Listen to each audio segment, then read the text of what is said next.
Everybody up the hill!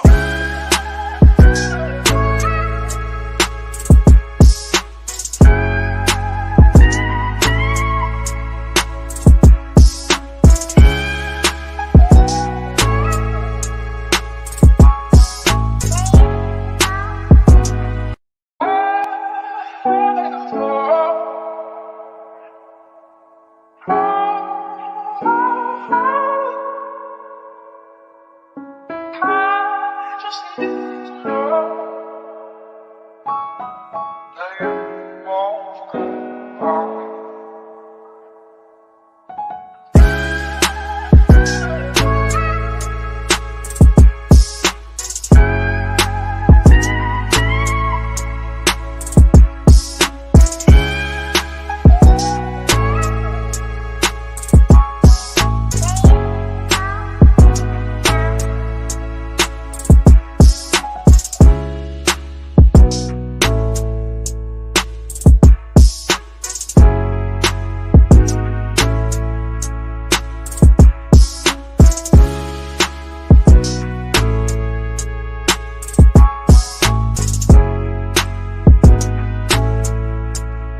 to say about bees on his head. Fucking bees and bees on my head, but don't call me a bee head. Yo, what? How do you know about Andy Melanakis? I got cheese on my head, but don't call me a cheesehead. Aaron All-Nighter is one of the biggest supporters for anybody that's like doing something positive. If you're bored at work and you want to watch him, I watch him every day when I'm bored at work. Monday through Friday, I get a good laugh while I'm at work. Every weekday. I actually call him at work too. Yeah, 8:30 to 10. 8:30 to 10. I think 8:30 to 10:30. Get it right. I don't know if it's, well, I might be wrong, but I'm pretty sure it's 8:30 to 10 because I looked it up before I think it's 10:30, but maybe I'm wrong. Stop it, no. Stop it. Aaron O'Night at 8:30 to 10. I'm saying 10:30, Aaron. Monday through Friday. Watch that show. Local's your number one fan. The show is called The Fall River Experience. It's on Facebook. Is that? I thought it was Espresso. See? What the hell was you thinking? What the hell was you thinking?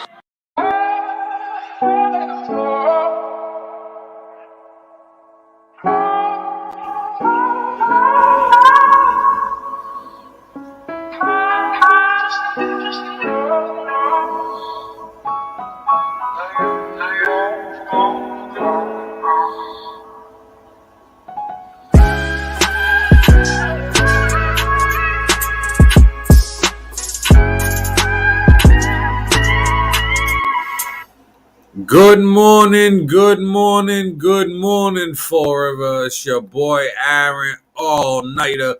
This is the Forever Experience, episode 165. Thank God it's Friday.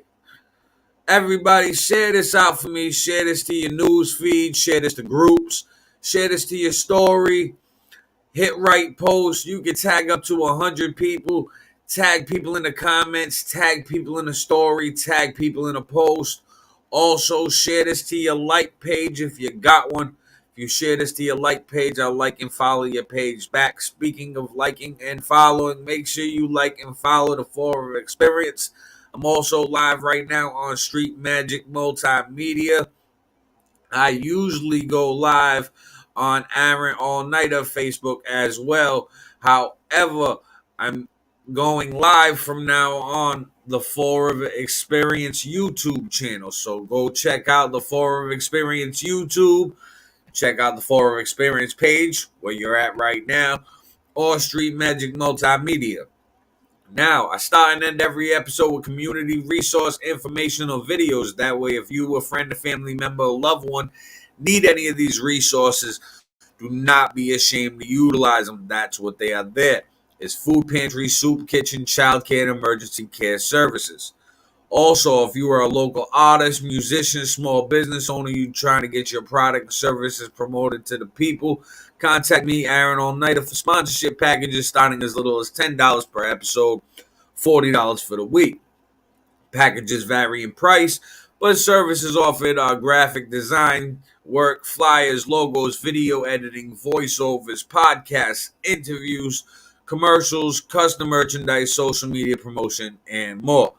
Now, all of that out of the way, I also start every episode with the weather. Like I said, thank God it's Friday. It's been a hot week. Is today going to be hot too? Check it out. We'll talk about it. The pool will be a popular place again today, as will the beach, the pond, the sprinkler, you name it. Anything that provides a water source to help you cool off as we hit that heat wave status yesterday. Brittany is in now, and looks like we're going to keep this heat wave thing going all weekend. I mean, yeah, you got to reach 3 days, might as well go 6, right? Why not, right? Why not just keep the heat going all the way through the weekend? But we are going to see some really nice relief as we look forward to next week. Here's a look out towards Narragansett right now. You can see a couple of clouds hanging out overhead. Most of the area is actually waking up to clear skies, but there's a couple of clouds just lingering right off the coast, and you can actually see it from this point of view. We are going to be seeing lots of sunshine on the way for today. We're waking up to some fog and even some haze out there for a number of spots, but really Providence looking pretty good. Visibility looks great. You can see the skyline all beautifully lit up, and you can even see a little bit of that traffic going back and forth on some of the bridges right there. Temperature right now, 75 degrees in Providence. Those dew points are still a little elevated. We're still seeing those dew points in the 70s for right now. But as we continue through the morning and into the afternoon, those are actually going to taper off, and we're going to be seeing some drier conditions for today. Still going to continue the heat wave because our air temperatures will be in the 90s, but at least it'll be a little less humid for this afternoon. Visibility, like I mentioned, a little bit of a concern for a number of locations. You're down to 2 miles for Westerly, 2.5 for Newport, Taunton 3 miles. Meanwhile, Providence, a little pocket of perfect visibility. Smithfield looking at about 4 miles for right now. So we're continuing the heat wave. We're tracking even warmer conditions for this weekend. Like I said, the humidity kind of tapers off today, but it bounces right back up for your Saturday and Sunday. And as we look forward to next week, we're tracking not only a cool down, but also a chance for some rain on the way for your Monday morning and your Monday afternoon. Satellite and radar, a few clouds just off the coast, but other than that, beautiful clear skies overhead. We saw a cold front sweep across our area overnight. Really didn't affect the temperatures all that much. It will, again, drop those dew points later today, but for right now, we're looking at 73 for Westerly, Coventry, and Glendale, 71 degrees, Narragansett, 72. Same for Taunton, Providence, already up to 75. Later today, we're going to be seeing lots of sunshine out there. Still hot. Temperatures still back up into the low to mid 90s. Still continuing that heat wave with those temperatures above that 90-degree mark. And what we're really going to be tracking, the big difference compared to yesterday and this weekend, it's going to be that heat index. So today we're going to be feeling pretty close to the actual air temperatures. Meanwhile, for the next couple of days, we're going to bump back up into that tropical category, and we're going to be having that heat index and a heat advisory for our area once again. So we'll be feeling closer to almost 94, almost 100 as we look forward to Sunday. So much warmer conditions on the way for the next couple of days. Again, going to see those heat index numbers kind of pop up this weekend. But then as we look forward to the start of the week, we cool down once again. So we'll be feeling a little bit closer to the actual air temperatures for Monday and Tuesday. After we see that rain clear our area, we'll be feeling some much needed relief on the way for next week. But again, for the next 3 days, today and into this weekend, try and stay cool out there and take it easy. You can head over to our website. That's WPRI.com. We also have the...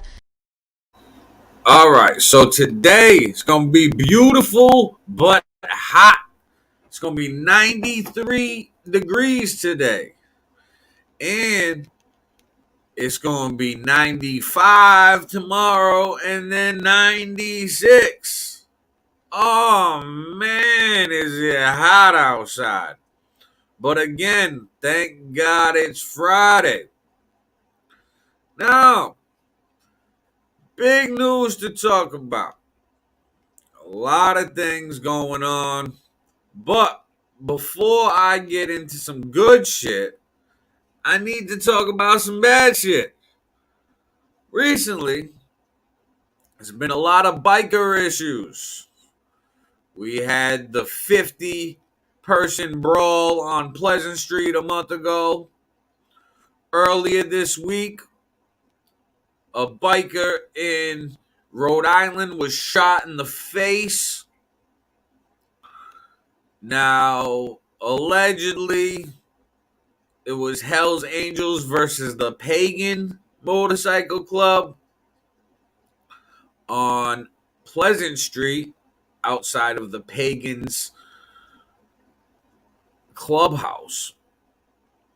So, what did the feds do? Because they feel that the Hell's Angels are behind it. We'll get to that in a second. But I'm going to read these comments because there's a lot of comments going on right now. Adam Boisvert said, share, make this viral. Hi, bro. All right. What up, Adam? Keep sharing this out and tag people. David Ankdo says, good morning, everyone. Good morning, David. And David also says, like and share. Now, we have Yvette saying, shared. Morning forever. Yvette also says, sun ready to burn, tan those bodies, who want beach, pool, etc. Yes. Yvette also says, stay safe, all. See you soon, Aaron. See you soon as well, Yvette. Now, Erica Choi is in the comments. Good morning. Good morning to you, Erica. Please share this out if you haven't already. Thank you. Good morning to my mother. My mother says good morning. Liked and shared. Says good morning, Jess. Yes, it's hot. How are you doing in this heat? And my mother says, Yvette, really don't like the extreme heat. Much rather have the AC.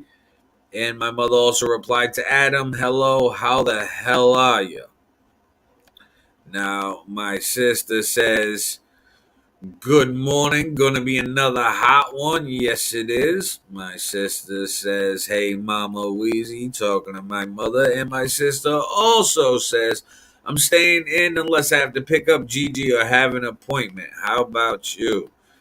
Yes, I am staying in until tonight when I go to the VFW at 486 Bedford Street, Fall River, Mass, for the open mic night thrown by Boom Squad Radio. Now, let's get to that Hells Angels clubhouse raid by the feds. Check this out. We'll talk about it. Breaking this noon, the FBI has carried out raids at Hells Angels clubhouses in Massachusetts. Sky 5 over the motorcycle clubhouse in Lynn. This is on Fayette Street. The FBI tells us agents were conducting court-authorized activity at this site in connection with a federal investigation. Another FBI raid was conducted in Westport. The FBI is not releasing any other details, but recent clashes between feuding biker gangs has put law enforcement on high alert. Okay, so not only did they raid a clubhouse in Lynn yesterday, the Hells Angels were also having their clubhouse in Westport raided. Here's footage of that. Check this out. We'll talk about it.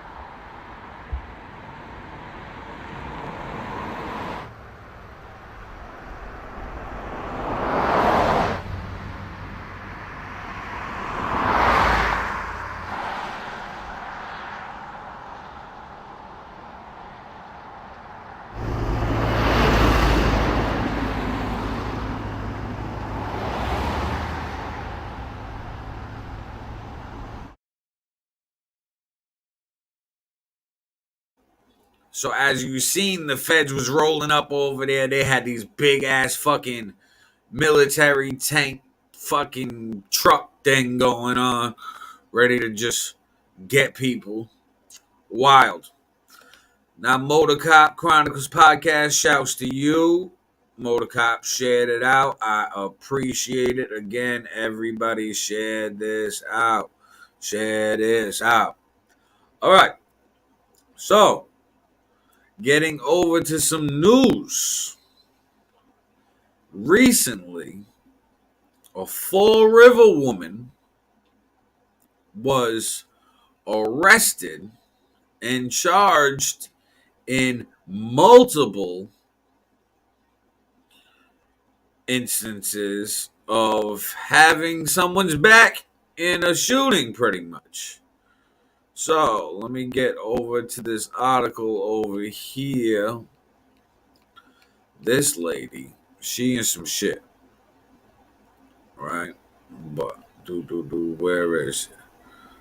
Alright, so this lady had a charge in Rhode Island and in New Bedford.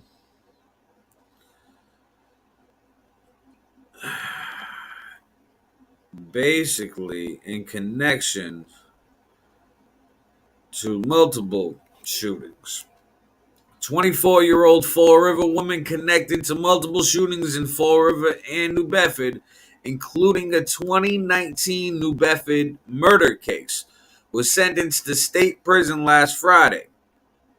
Ashley Canberra pleaded guilty in Fall River Superior Court to indictments charging her with accessory to murder after the fact, accessory to an assault and battery by means of a firearm after the fact, attempted assault and battery by means of a firearm, carrying an illegal firearm, and possession of a high-capacity firearm.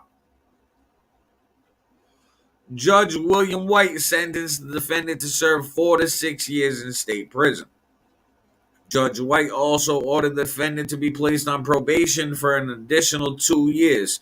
The terms of her probation include no contact with known gang members, no contact with witnesses or co-defendants in any of the cases.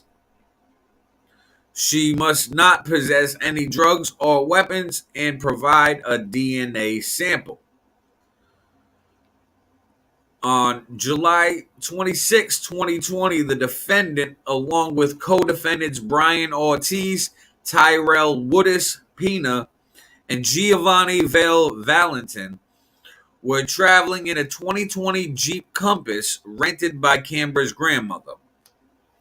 Canberra was driving, and the rest of the men were passengers. Canberra stopped at the Petromart gas station in New Bedford that evening, according to the release. Once at the gas station, Canberra and Ortiz entered into the convenience store at the gas station, where an argument ensued with other men, and the mention of South First came up.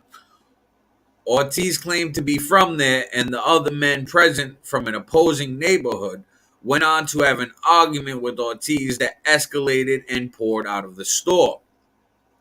Clear, high-quality video surveillance cameras captured the interior and exterior of the gas station, store, and pumps, according to the release. The outside cameras show Woodis Pina emerge from the Jeep Compass with a firearm. He passed the gun to Valley Valentin, who then shot and injured another man who was in the opposing group. Valley Valentin then handed that gun to Ortiz, who shot and injured another man in the opposing group. Ortiz, Valley Valentin, Canberra, and Woodis Pina all re-entered the Jeep Compass. Canberra then backed out of the gas station and drove the men away. In a subsequent interview, Canberra lied about what time she got home to Fall River that evening. When shown images of herself at the time of the initial argument in the store before the shooting, she admitted she had lied. Text messages between Canberra and Ortiz were recovered from Canberra's phone, which revealed that Canberra pledged her allegiance to Ortiz. Ashley Canberra was arrested days after the incident. In the meantime, investigators probing a September 2019 non-fatal shooting at Fall River and an October 2019 fatal shooting in New Bedford obtained evidence that Canberra also assisted the alleged perpetrators in both of these incidents. According to the release, she was then rearrested in March 2021. On September 29, 2019, the defendant drove co-defendants Kevin Edwards and Mauricio Pineda to the area of Morgan Street and 4th Street in Fall River. Once there, Canberra waited in the vehicle and the two men exited. Pineda was also armed with a large-capacity pistol loaded with an extended magazine, fired his weapon 23 times.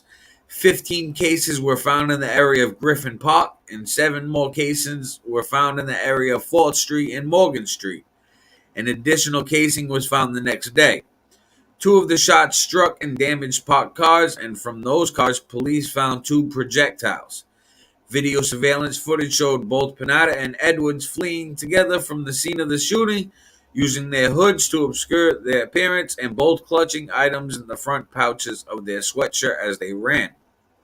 After the shooting, both men returned to the vehicle and Canberra drove both men away from the scene. Following the shooting, Canberra discovered gloves from the shooting and hid them. On October 1st, Ashley Canberra began making plans with Pineda and Edwards to flee the state and head to Florida. The 3 left the state the evening of October 1st, 2019. Ashley Canberra drove the men using her grandmother's registered vehicle, a white Honda CR-V. Canberra drove both men down to Florida to avoid prosecution and to lay low following the event. However, at some point prior to October 19, 2019, all 3 individuals made their way back to Massachusetts. On October 19, 2019, a group of Latin King gang members and associates were filming a rap video in the north end of New Bedford. Following this, 2 men walking home on Ashley Boulevard from a Chinese restaurant were shot from behind. 1 man was shot in the back and paralyzed. Paul Colossal Ruiz, age 17, was shot and killed. After a lengthy investigation, it was determined that both Mauricio Pineda and Kevin Edwards participated in the shooting. According to the release, following the shooting, both men stayed at a motel where contact was made with Canberra. The morning after the shooting, messages between Canberra and the men showed they were letting Canberra know they needed her. On October 22, 2019, Canberra drove Kevin Edwards from Massachusetts down to Florida again, using her grandmother's registered silver Acura. This is proven by cell site locations, plate readers, and Snapchat message content, according to the release. Messages from Canberra on October 29, 2019 describe her taking him to Florida as being part of a whole plan. Of all the co-defendants listed above, only the case involving Tyrell Wooders-Pina has been resolved. On October 20th, 2021, Wooders-Pina was convicted of illegal firearm charges and is currently serving a 3 to 7 year state prison sentence. All of the cases against the other co-defendants are still pending, and all defendants are presumed innocent until proven guilty beyond a reasonable doubt. The defendant was an accessory to a series of violent shootings, including a homicide. The state prison sentence holds her accountable for her role in these senseless incidents. These very violent acts undermine people's sense of security in their communities, and a lengthy state prison sentence was warranted, District Attorney Thomas Quinn said in a press release. So, this lady, she had her boys back. She was like, all right, you shoot somebody, I'm the getaway driver. She was the getaway driver in multiple incidents. Well, her blind loyalty done got her a state bid.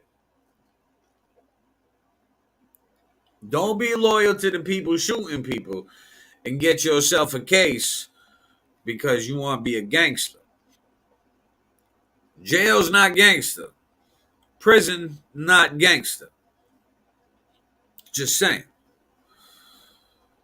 Now, Motor Cop says we don't have Hell's Angels here. We are bandidos here. Oh, you have the bandidos. Well, here we have Hell's Angels, pagans, outlaws, sidewinders, and more. Now, on some other shit, I gotta get into some good news before I get into some more bad news. Check this out. We'll talk about it. San Diego Comic-Con is the biggest gathering of movie and pop culture fans on the planet. And this year, a New England toy maker is set to show off something that is the first of its kind. Hasbro is unveiling its selfie series of action figures. As WBZ's Liam Martin shows us, a Somerville company is playing a big role in making this unique project come to life. Ever dreamed of becoming Snake Eyes from G.I. Joe or a Ghostbuster blasting Slimer with your proton pack? If you're a fan of Star Wars or you're a fan of Ghostbusters or you're a fan of Marvel, you're going to want to be a character in that world. Hasbro's new Selfie series of action figures will allow fans to do that. You take a picture of yourself, right, and we scan your face. You select your skin tones and your hairstyle. You pick the character that you want. And then we toyify you. Collectors will be able to use the Hasbro Pulse mobile app to guide them through the process of creating a toy that looks just like them.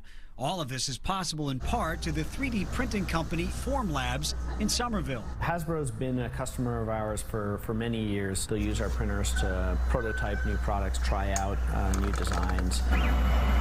The co-founder and CEO of Formlabs, Max Lebowski, says his company was able to provide Hasbro with the quality it needed to make this idea work for a wide audience. Colors are really important for them. Get the colors just right. Material properties are important. So sometimes 3D printed materials are brittle, and obviously it's not great if you drop your action figure and it breaks. We have a very tough, high-impact resins. And now Lebowski has an action figure of his own. It's Ghostbusters with my head on it. All of the bodies for action figures will be a one-size-fits-all model, with fans being able to choose characters from some of Hasbro's most popular properties, like Star Wars, Marvel, Power Rangers, G.I. Joe, and Ghostbusters. Hasbro says this is a game changer and opens up a lot of doors. I think this technology is going to continually evolve, and just like any type of app that you download, you can have upgrades. You're going to see upgrades in selfie very quickly over the next few years. Now, to give you an idea of what is possible, Formlabs recently created this 6-foot Mecha Godzilla. Imagine that in your living room. This is all out of 3D printed parts.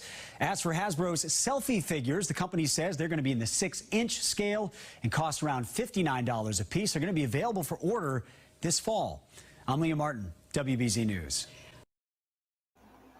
I want an action figure with my face on it.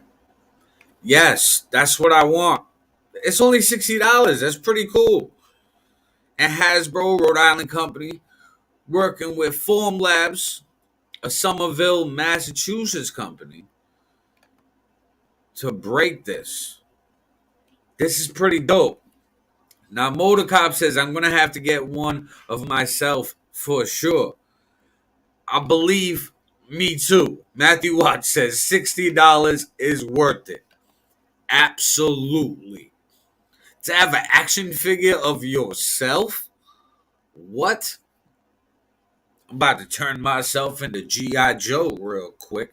Watch this shit. Now, on some disturbing news. Real disturbing news.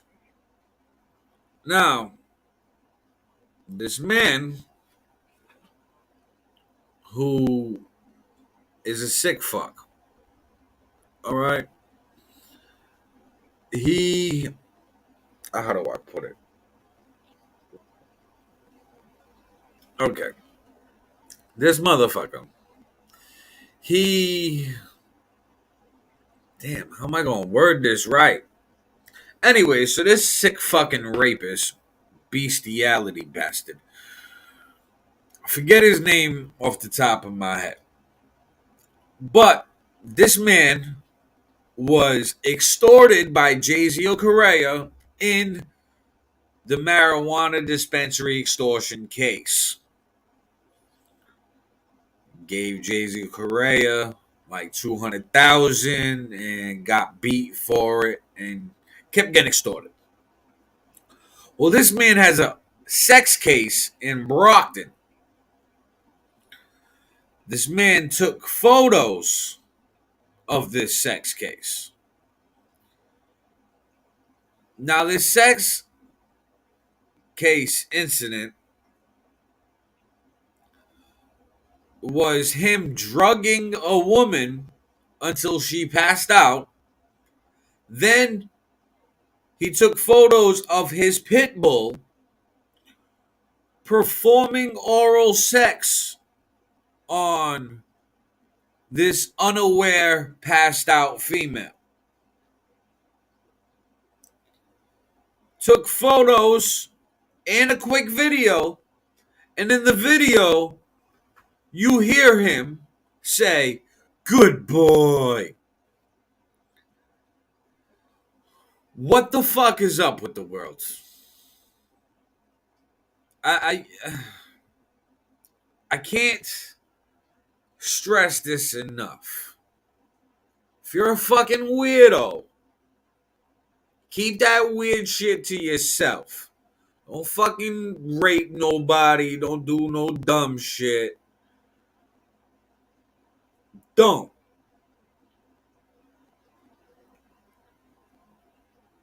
Just do the right thing. Don't. And bestiality? Come on, man. The fuck? And I bet that if you're a sick fuck like that, you can find the prostitute that'll be willing to do some weird shit. Don't rape nobody. Weirdos. Now, as for the action figure, Motor Cop says, then you can play with yourself anywhere. Yes, if you have an action figure of yourself, you can go play with yourself. It sounds bad, but it's really not. Now, on some other sick shit. And I want to get this person's name out there. Aaron Thomas. So please share this out even if you've already shared this. Now, Aaron Thomas was a coach at North Kingstown, Rhode Island High School. We've talked about him before. Check this out. We'll talk about it. School scandal. As we told you earlier today, former North Kingstown boys basketball coach Aaron Thomas now faces criminal charges of child molestation and sexual assault. We're hearing from a North Kingstown parent about this new development. The 8-month criminal probe into Thomas comes after Target 12 broke the story that Thomas conducted so-called naked fat tests on dozens of students over decades. 12 News reporter Chelsea Jones has more from that mom who says it's about time. I spoke to Megan Riley back in March. She has close ties to some of the victims who say they were subjected to the so-called naked fat test. Now that the criminal investigation has concluded by the Attorney General's office, she says it's time for more action against others. Potential consequences for former high school basketball coach Aaron Thomas, who is accused of getting underage students naked behind closed doors in his office for so-called body fat tests. Thursday, he was charged with second-degree sexual assault and second-degree child molestation. Back in March, I sat down with a parent who has 4 kids in the North Kingstown school system. I'm wondering how this story is going to play out, how much deeper it's going to go, what are the actual allegations, is it true, is it just one student, are there more? Tonight, relief, but also questions about what comes next. We do hope that the people who were responsible for not reporting him and for allowing this to continue for so many years, especially after they were told in 2018, we hope that that they are also held accountable. 2 reports did find North Kingstown school officials failed to respond to allegations against Thomas for years. The Attorney General says his office is looking into it. What I wanted to make sure, though, that where there was an allegation that could result in criminal charges, that we weren't hearing about it so late afterwards. The AG didn't want to comment too much about the pending case, but says his office interviewed more than 30 former students for this investigation. Many people might want to know, if there are so many accusers, why only those 2 charges? Yeah, it's a really good question, Chelsea. And from my perspective, the short answer is the statute of limitations. Second-degree sexual assault comes with a very narrow time frame, just 3 years from the alleged incident to when prosecutors can charge a defendant. I think a lot of us are also wondering if there are going to be any other shoes to drop in the future, because they seem to just drop out of nowhere. Thomas is set to be arraigned August 19th. His lawyer says Thomas looks forward to his day in court. In the studio, I'm Chelsea Jones, 12 News. Okay. Now, as for this rapist,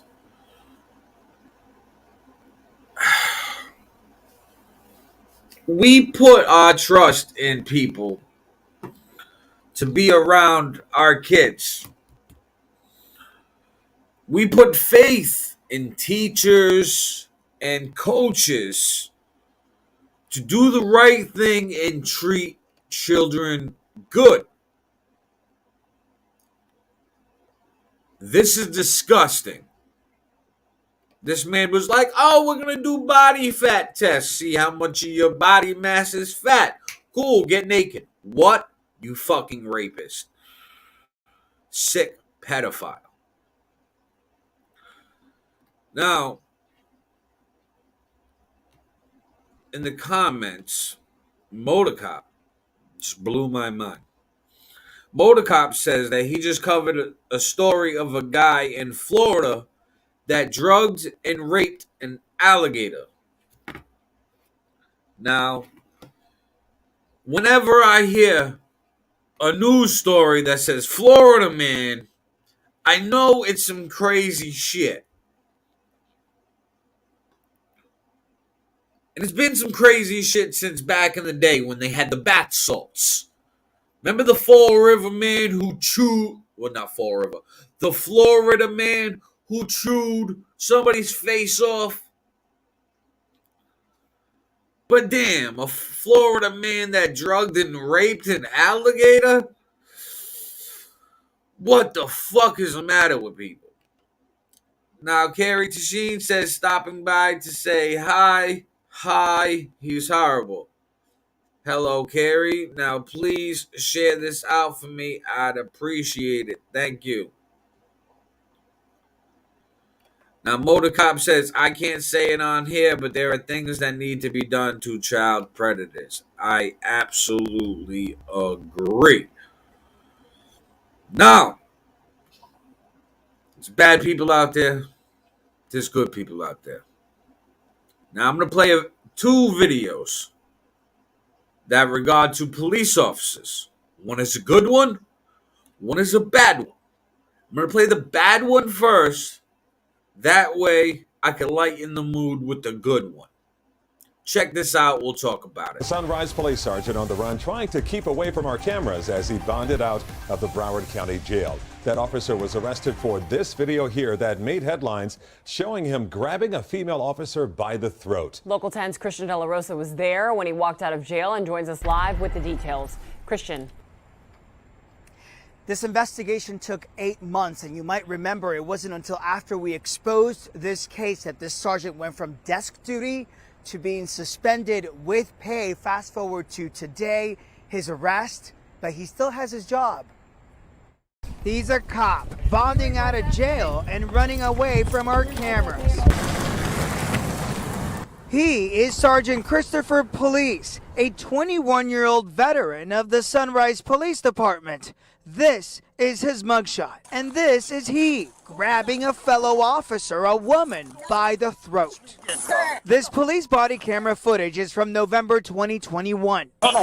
Sunrise police officers were responding to the scene of a fight. The man they put in handcuffs was being uncooperative and threatening. If I open fire on 1, 2, and 3. The video shows officers struggling to put their suspect, John Similian, in the back of a unit.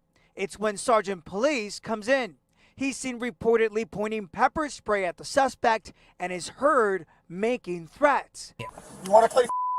You ever get disrespectful with my officers? I will remove your soul from your body. The woman officer moves in, grabbing the sergeant by his belt and pulling him back before he goes for her neck. Police briefly walks away, but comes back saying this. Everybody turn off their cameras.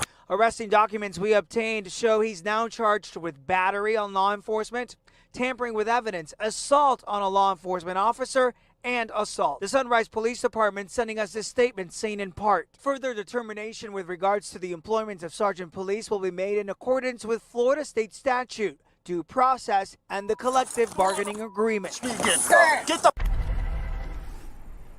The officer that was grabbed by the throat, she has not been identified. Live in Fort Lauderdale, I'm Christian De La Rosa, Local 10.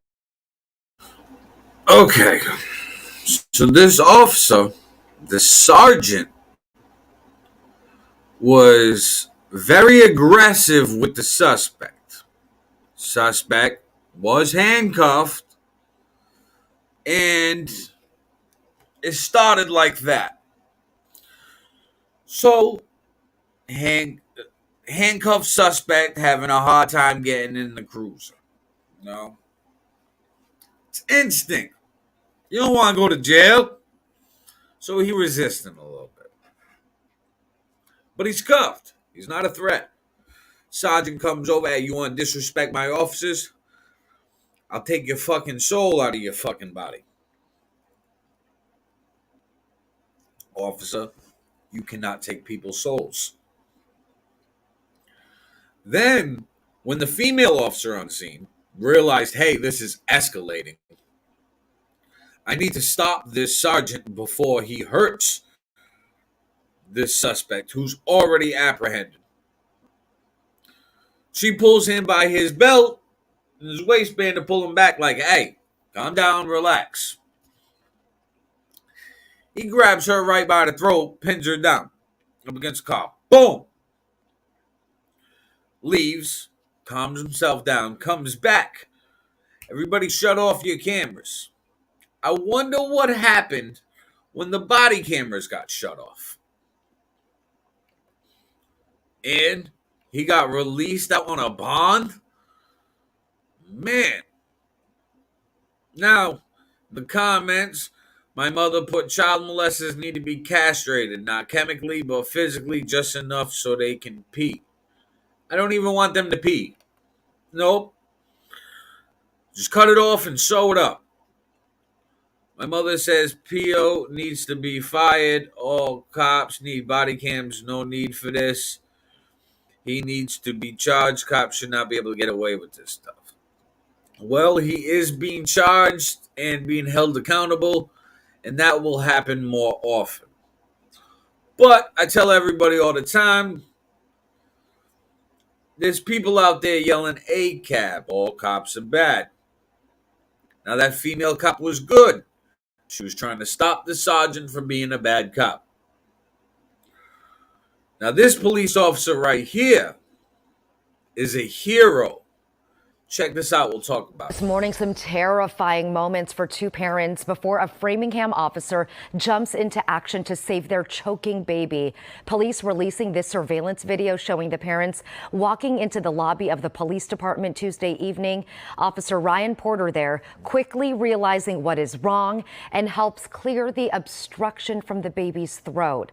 Police are now crediting the happy outcome to the quick actions of both the parents and the officer. You can see the relief there on the parents' both face of them, yeah. and in their body language Yeah, too. That is yeah. scary. You don't have to hear what they're saying. No. You can see it. Now, the fear of your child choking to death, especially an infant, is overwhelming. This Framingham, Massachusetts police officer hopped quick into action, realized, okay, these parents are coming in. What the hell's going on? They're running here with a baby, freaking out. They're yelling out, hey, the baby's choking in here, do something. The cops are like, oh, shit, okay, cool. You put the baby over, face down, back. Guess what? Boom, obstruction gone. Cop saves the baby's life before the life even grows. Good for that officer. You need to see good stories sometimes. You need to. Now, as for the sergeant, my mother put body cams. If shut off, automatic suspension. 3 suspensions fired. All benefits lost. Hey, 3 strikes, you're out, right? Now, this has made big news. The New York City bodega owner who was attacked over a bag of chips defended himself by stabbing the attacker. Got charged with murder. Well, the murder charges have been dropped due to public backlash for him being charged. Check this out. We'll talk about it. Tonight, murder charges against Jose Alba, the bodega worker in this video, are now dropped. Alba claiming he was attacked by this man and killed him in self-defense. I think it should have been dismissed. I mean, he wasn't bothering anybody. He was trying to earn an honest living. The incident received wide attention after surveillance video showing the stabbing emerged. The Manhattan DA facing backlash after charging Alba with second-degree murder and setting bail at $250,000. Alba spent a week in Rikers Island jail. We put a lot of pressure on the district attorney, and you see it was a success. They have to make some type of law where you're allowed to protect yourself. In the surveillance video from the July 1st deadly encounter, you see 35-year-old Austin Simon behind the counter pushing Alba. The incident prompted by an argument between Alba and Simon's girlfriend over payment for a snack. This, according to the DA's motion to dismiss charges.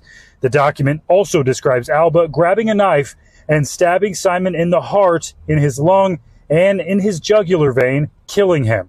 Efforts to reach Simon's family were unsuccessful, but Simon's cousin told the New York Times, quote, "We are all clearly disappointed and can't understand how it's okay to take an unarmed man's life. The decision sets a dangerous precedent." Are you happy? Are you happy to be back? I think that the city needs to understand they can't do what they did to him and get away with it. We are supporting, if he agrees to do a lawsuit, we are going to support him to do that against the city. Pressure had been building on the DA with public outcry across the city that Alba was charged with murder. And today in court, charges were dropped. with plans made to collect Alba's electronic monitoring equipment from his home arrest. The DA's office concluded that a homicide case against Alba could not be proven at trial beyond a reasonable doubt. Even the mayor chiming in. In this case, we had an innocent, hardworking New Yorker that was doing his job, and someone was extremely aggressive towards him. And I believe that after the DA's review, the DA, in my opinion, made the right decision. Alba's supporters are asking for more resources to make bodegas safer for employees. And now we're in prevention mode because we feel that this could happen again, especially with the rates of crime going up in New York. NBC's Stephen Romo joins us now from outside that bodega. Stephen, what have you learned about Jose Alba and what's next for him? Yeah, he was wounded in that incident, Savannah, so we're hearing that he's still trying to recover from that. It's not clear what his plans are in the future, if he plans to come back to work. We're waiting to hear more on that. We're also hearing from the bodega organization that you heard in that piece, saying they're concerned about his safety now that he's out and the charges have been dropped. They also say they're in discussions about a possible lawsuit for that arrest in the first place. All right. Props to that man for defending himself. Props to New York City for dropping the charges. They never should have been filed in the first place. We, as a society, need to be able to defend ourselves. However, luckily that was on video. Because if it wasn't, those charges would have never been dropped. All we would have known is that a man tried to attack the clerk and the clerk killed him. But seeing the footage, not only the size difference, the age difference, that shows strength difference. Now, tricky part is this. Okay, can you stand your ground and defend yourself with a weapon if the person is unarmed? Does it warrant you escalating it with a weapon?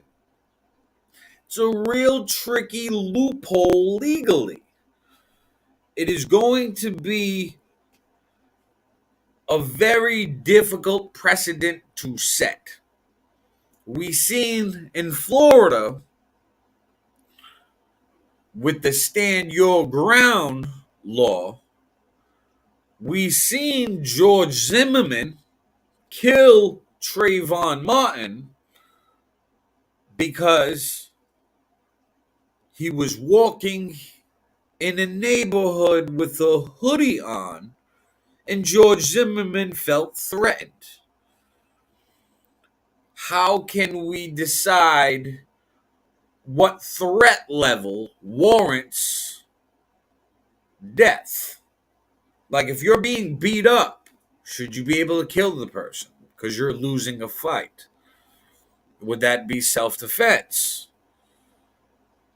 If that's the case, well, anybody who's losing a fight is going to kill that person. And then, hey, self-defense. Now what? You have to look at it from all angles. Yes, if I was that bodega owner, I would have been like, yo, this is self-defense. Because it was. But it's rough. Because this can open a whole can of worms. Now, we get over to this right here. Check this out. We'll talk about it. Welcome back here. Something that happened while we were showing you the January 6th hearings. That's Lee Zeldin. He is currently the candidate on the GOP side as the governor's race is heating up in New York. Well, earlier tonight, he was uninjured in an attack, a knife attack by a man at one of his campaign rallies. This happened in upstate New York. He was giving a speech when a man climbed on stage and appeared to begin wrestling with the congressman. That's according to Katie Vincents. She's a spokesman for Zeldin's campaign. Also, the New York Republican Party put out a statement saying, quote, tonight, Congressman Zeldin was targeted in a violent attack at a campaign rally stop in Monroe County. Thanks to the swift action of several brave event goers, the perpetrator was subdued. Congressman Zeldin and all of the attendees are safe, but this could have ended much worse. They go on to say it's not a coincidence that just hours earlier, Kathy Hochul fanned the flames of hate by directing her supporters to his rally schedule. This is unacceptable conduct for anyone, let alone a sitting governor. It is not enough to condemn the attack. She must apologize and tone down her hateful rhetoric immediately. So the New York GOP going after Democratic candidate and current governor Kathy Hochul. We also have a statement in from the GOP chairman of the New York State Republican Party. It is the same one. We just want to put that up on the screen for you. I don't know if it is. There we go. He said, today's assassination attempt on Congressman and gubernatorial candidate Lee Zeldin underscores the need for all New Yorkers to be able to stand their ground without fear of subsequent attack from despotic district attorneys like Alvin Bragg.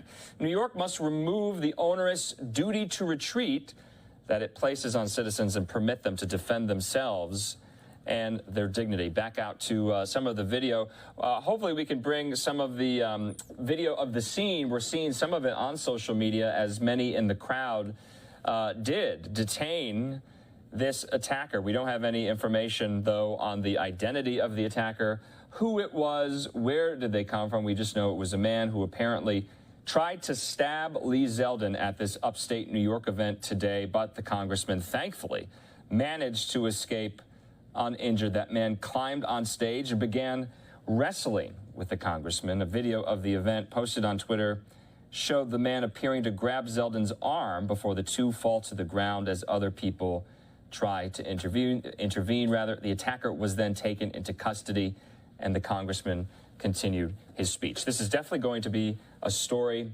in the next couple of days here. Hopefully we'll hear from Zeldin's campaign staff a little bit more. Hopefully we'll learn as well about who this attacker was. All right, so we do not have a video of the attack, but I've seen a video of the attack, so I'm going to break it down. The Republican candidate for governor of New York standing on stage doing his speech. This guy pops up. He has a veteran's hat on. Not sure if he was a veteran or if he just supports veterans. But in the video, he's wearing a veteran hat. He goes to grab the microphone. They have a brief struggle with the microphone. Then the attacker tries to grab and body wrestle the Republican candidate for governor of New York. They get him on the ground, on the stage, then on the ground. Zip tie his ankles, zip tie him up, get him in the cruiser and get him out of there. In the video, I was unable to see a knife, but it might have just been by the camera angle. It's getting violent out there.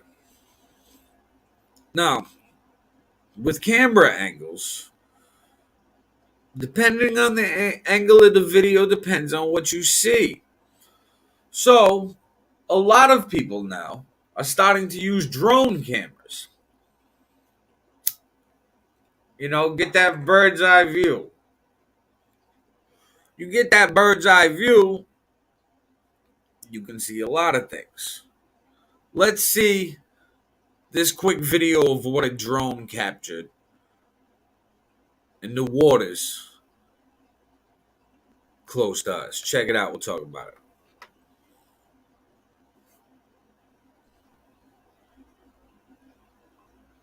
That is a humpback whale drone footage in Plymouth, Massachusetts, close to the shore.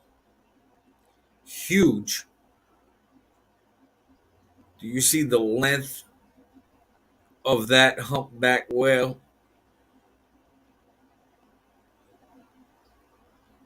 We've had shark sightings.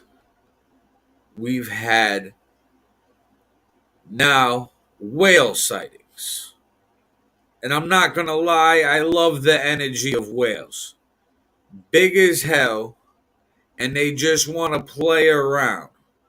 You'll see humpback whales and all these other type of whales.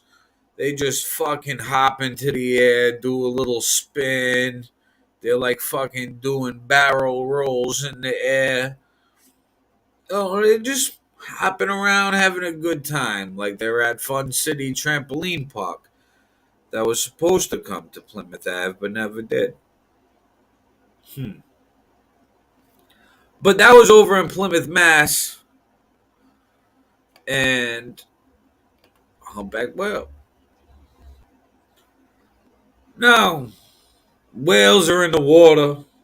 It's hot outside. A lot of people are by the beach. Or you're going out on a boat. A lot cooler out on a boat than it is right now. I mean, it's going to be like 94, 95 degrees. It's hot. But if you're on a boat, there's been a lot of shit happening in the water lately. If you're on a boat, be careful. Check this out. We'll talk about it. Breaking tonight, 2 people escaped when their boat caught fire off Cape Cod. The Coast Guard says it was about 50 feet off Corporation Beach in Dennis. The 2 people jumped into the ocean. They swam to shore, but you can see how quickly that smoky fire destroyed the boat. Luckily, the 2 boaters survived that boat fire. Be careful on the water. Check this out. We'll talk about it.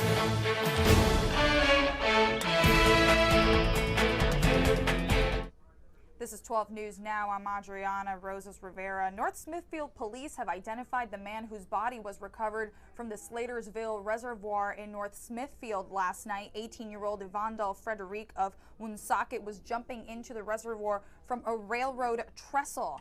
He surfaced and then vanished again underwater. When he didn't come back up, his friends called for help. First responders found his body within minutes. We have the full story on WPRI.com and on 12 News. I'm Adriana Rosas Rivera, 12 News Now.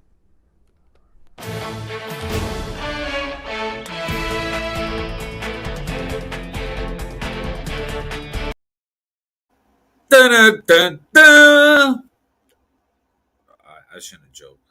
R.I.P. to that man. Like I keep saying all the time, people, be careful in the water. Now, we talking about water, being careful in it. But what about if the water just disappeared? Just imagine us having a body of water next to us. And every few weeks, the water just get lower and lower until the shit start drying up. Just imagine if that body of water affected 40 million people. Yeah. Check this out. We'll talk about it. We are taking a closer look at the climate crisis and the dangerous drought at Lake Mead in Nevada. It provides 40 million Americans with water, and now it's at its lowest level since it was created in the 1930s. ABC News chief meteorologist and managing editor of our climate unit, Ginger Z, has more. Check that out. As Lake Mead dramatically dwindles, a time capsule of the last 80-plus years is emerging. Old reading glasses, both lenses are still there. The latest exposed artifact, a World War II Higgins boat, designed to ferry heroes to storm the beaches. This one was a surplus and brought to Lake Mead to survey the Colorado River. It was sunk purposefully. It has been used as a place for people that want to scuba dive. Now we are on the hike over to the Higgins craft. It's about an 8-minute, not so precarious hike. And it certainly wasn't all dry. Oh my God, I might need help. Dan, I got the GoPro stick. Watch as this brand new satellite imagery from NASA shows the stunning shrinking of Lake Mead over the last 22 years. How much of it is climate change? And the most recent estimate I've seen is that our current 22-year-long drought would have only been a 7-year-long drought in the absence of human-caused climate change. So the scientists have been warning about this for a very long time, and we feel it's time for the policy to catch up. It's the Bureau of Reclamation that controls how much water goes out to each state. They've given the states that use the water 60 days to come up with an emergency plan, or they'll have to make the cuts. Cuts that could change farms in the desert, where at least 2/3 of our fruits and nuts and 1/3 of our veggies all need water from Lake Mead. How much trouble are we in? How much trouble we are in depends on how we respond to this as a society. We can manage this, in my opinion, by being smarter about how we're using that water. Simply put, we can't really evacuate all of our cities, and we have to find a way to do more with less. The Bureau of Reclamation expects the lake to go down at least another 20 to 25 feet. And this 20 to 25 feet in the next year is going to make it even harder. And that's why those cuts expected in mid-August will likely impact agriculture. That means it could impact food prices. A lot of the experts I spoke to, from UCLA to George Washington University, are saying, sure, everyone's worried about gas prices, but Kira, we should be concerned about even more rise in food prices because of drought really around the world. Wow. I mean, this is such a bummer for me and our family. We used to go to Lake Mead every summer. This was a special place for us. So tell me more about, you were in the desert in the middle of the night. You even saw a glimpse of what happened there when you got stuck in the mud. How was it being in the desert overnight while dealing with these drought conditions? Well, that's the thing, and I think we have an image for you, too, of Hoover Dam, which is Lake Mead's level. In 1983, it was at its highest level, and that's a stark difference from what the picture that my producer Dan took just yesterday in 2022. This thing is at only 27% capacity, and it is really stunning. The marina that we are closest to here has had to move every week. They just keep pulling it out, because as feet drop, the shoreline exposes by sometimes 50 or 100 feet in a month, and so it has been a really extensive drought. But being here in the middle of the night, I have to tell you, we have seen coyote, we have seen a lot of bugs and birds, but also it's just such a reminder, because every step you take, I even found a grill on our way over the other day, and you're seeing just things that have been underwater for 40 to 80 years sometimes showing up right here. So I just want to mention, too, because so many people are saying, well, make sure people realize it's about water use. The most important thing you remember from this story is that Lake Mead is like a bank account, and we have way overdrawn. We have made cities, we have made farms in places that they aren't naturally, and we've had snowpack and water that made that okay. But now we don't, and we might not for the foreseeable future. We're in a La Nina year still right now. It would take years and years for this to recover, and it's going to take a huge amount of snow in Colorado. Kira. So what do you think is going to happen within the next year, Ginger? I think it will keep dropping. I mean, we're watching this marina now, and I can't show you because the way that the sun is, but this won't be here likely next year. If you drop another 20 to 25 feet, there's no more water. You get to another boulder. They were showing us yesterday these mountains where just 2 years ago people could boat through. So I think that parts of it will keep drying this way. What we need is a real consistent break in this pattern, but a mega drought doesn't work like that. As usual, remarkable reporting, Ginger Z. Thank you so much. Hi. All right. So with Lake Mead, it provides 2/3 of nuts and fruits to the United States. 2/3. And 1/3 of our veggies use Lake Mead's water to be produced. They showed a picture from 1983 to now. It's a lot of water gone. It's a lot of fucking water gone. And we're not replenishing this water. Wait till water is a commodity. That's scary. It is. Now, Neeson D'Souza says, Tool Squad be like, climate change isn't real. Why is everything so expensive? Slaps another Biden did it sticker on the pump. Yeah. I look at it like this. With climate change, I believe it's real. I just believe that other people don't believe it's real because of its connection to oil. Everybody's like, yeah, something might be going on. Storms are getting worse, but ain't got shit to do with oil or pollution. That's the disconnect. And the fact that we've waited so long to try to transition to green energy. Like, as soon as we figured out that all of these carbon emissions was polluting, like, as soon as we figured out, we should have been like, all right, fuck. We gotta figure out a plan B while we still use plan A. And plan A still affordable, while plan B getting work done. And I'm not talking the morning after pill for all the Roe versus Wades out there. Now, the plan B would have been the green, eco-friendly shit. And while that was being perfected, we still have the gas. If we would have started this years ago. But no, we wait and milk this oil for years. Trillions and quadruple millions and shit. People are billionaires off this. So, hey, if it ain't broke, don't fix it, right? They're like, we making bank off this. People need it. The world running off it. Cool. We don't got to do nothing. Oh, it's polluting? Well, hey, listen, the world runs on it. Instead of figuring out something else that's less polluted that the world could run on.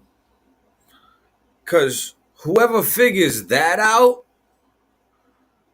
is a trillionaire. If somebody can figure out ways for cheap, affordable, environmentally friendly, reliable energy, they will be a trillionaire. The problem is the investment in getting there. And the fact that we've waited so long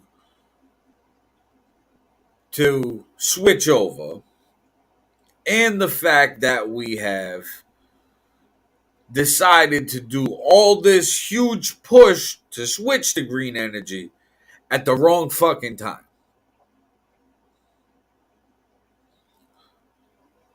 Numbers is going up back in the fucking the virus. You have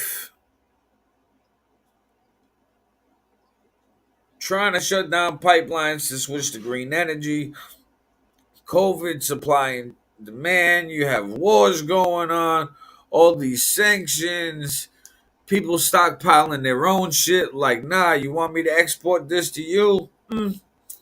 I'm stocking up for a rainy day. Shit might pop off soon. I'm making sure my people good.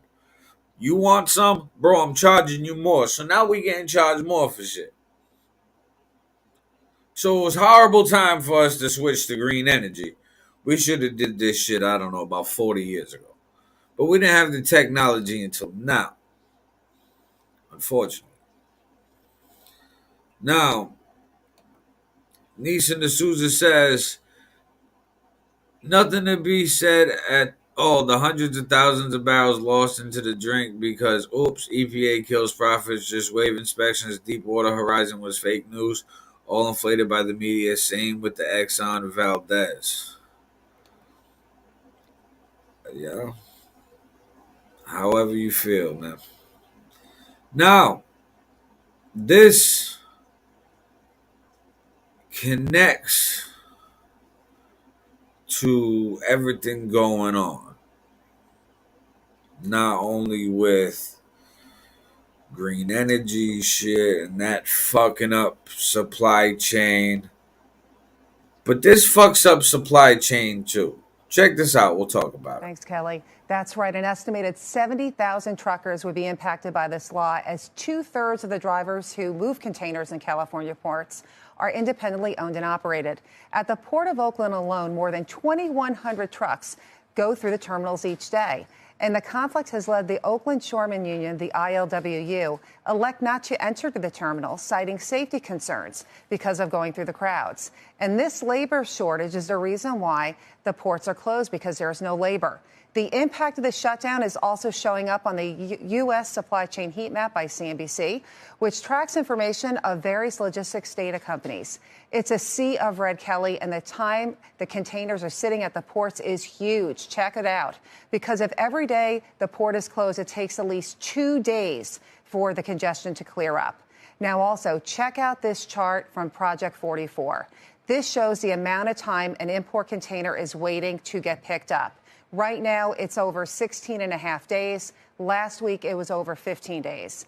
And marine traffic has also identified vessels diverting away from Oakland to other ports, such as Long Beach. But it's not just the Oakland port seeing this turmoil. Last week, there was a small protest at the ports of both LA and Long Beach. And there could be another one soon, as sources tell me they are frustrated with the response from the governor's office. And the impact of last week's protests were not as severe, thanks to the size of those ports. But remember, any trucker disruption would slow things down and add to the existing congestion. And remember, the ports are still plagued with the rail issues, where containers there are waiting at least 11 days. No, and you bring up Governor Newsom, who's obviously eyeing the White House at some point. This will be a major testing ground for him. You mentioned moving to some of the East Coast ports. What's the status there? What's the latest? Well, we're continuing to see, the vessels moving over to the East Coast, and we're seeing them increase. Now, let's take another look at that heat map.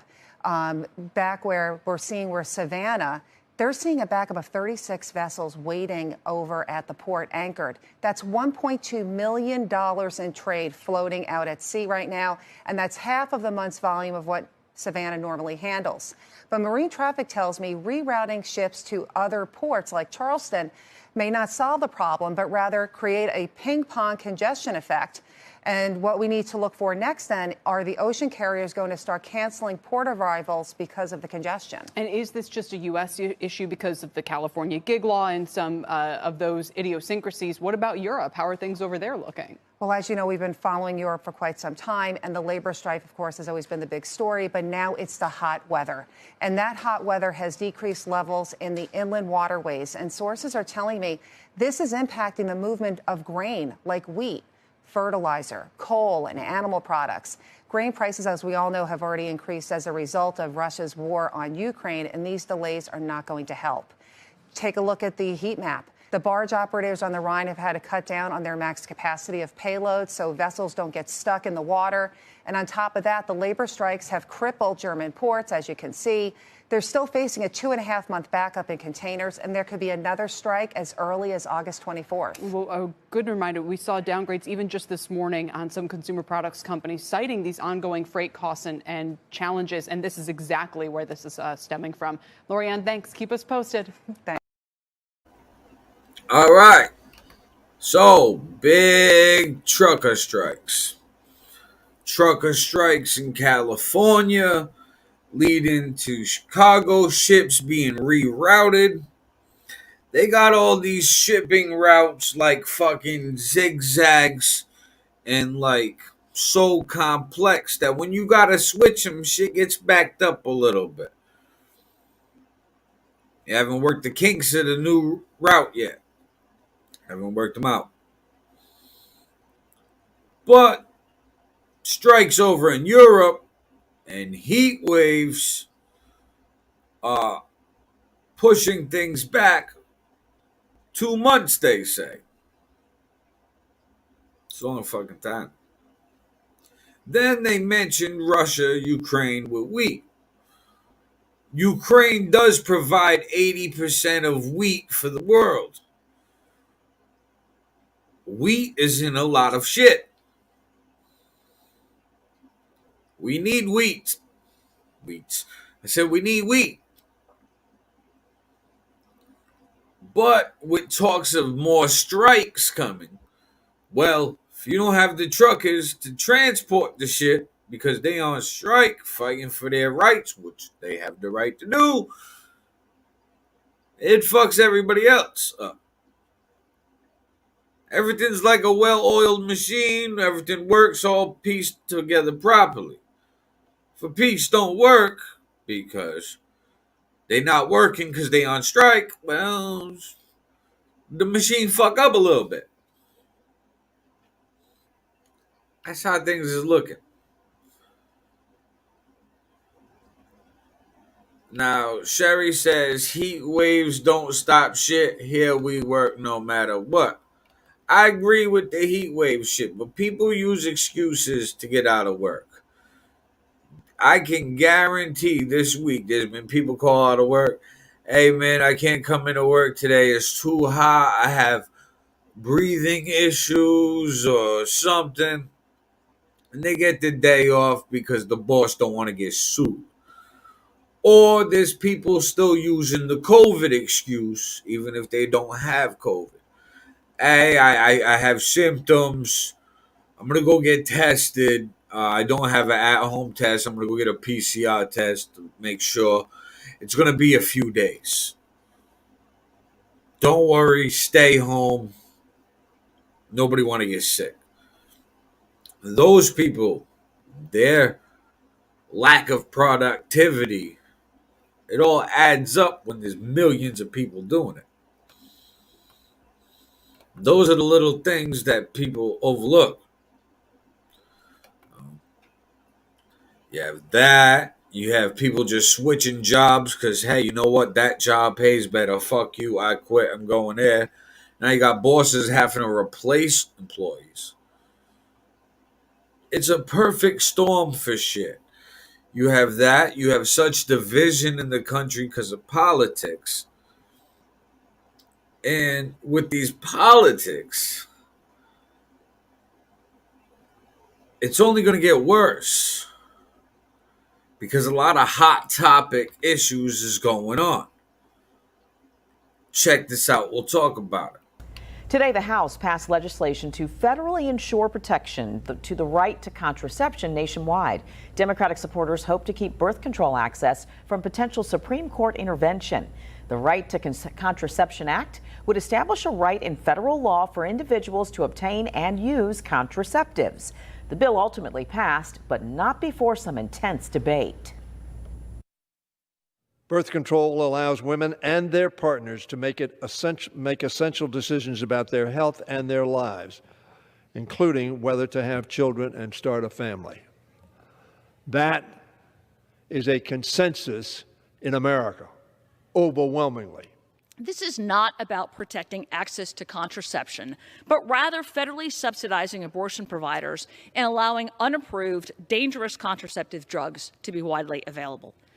This bill is the Democrats' latest attempt at normalizing their radical agenda. The final vote was 228 to 195, with Virginia's 7 Democrats voting yes and the state's 4 Republicans voting no. The measure now heads to the Senate, where its fate is much more unclear. At least 10 Republicans would have to support the bill for it to reach the 60-vote threshold there. All right.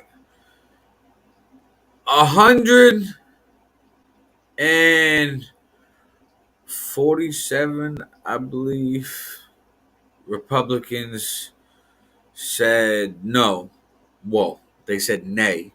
And only 7 said yes for birth control. I don't get it.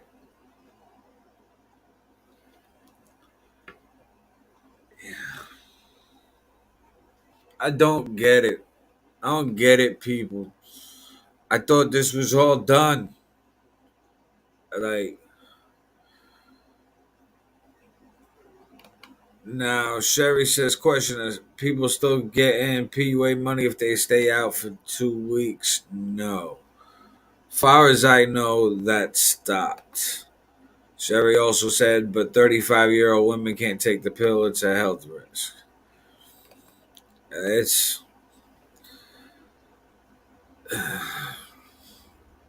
I don't understand how this all became radical shit. We've had it for years. But I bet that'll change the opinions of some of these older politicians. You know, their granddaughter get pregnant real young, or their great granddaughter, because they wanted to go get rid of birth control and possibly contraceptives. Then them talking about getting rid of condoms baffles me. You see all them STDs out there? No condoms, no protection. What?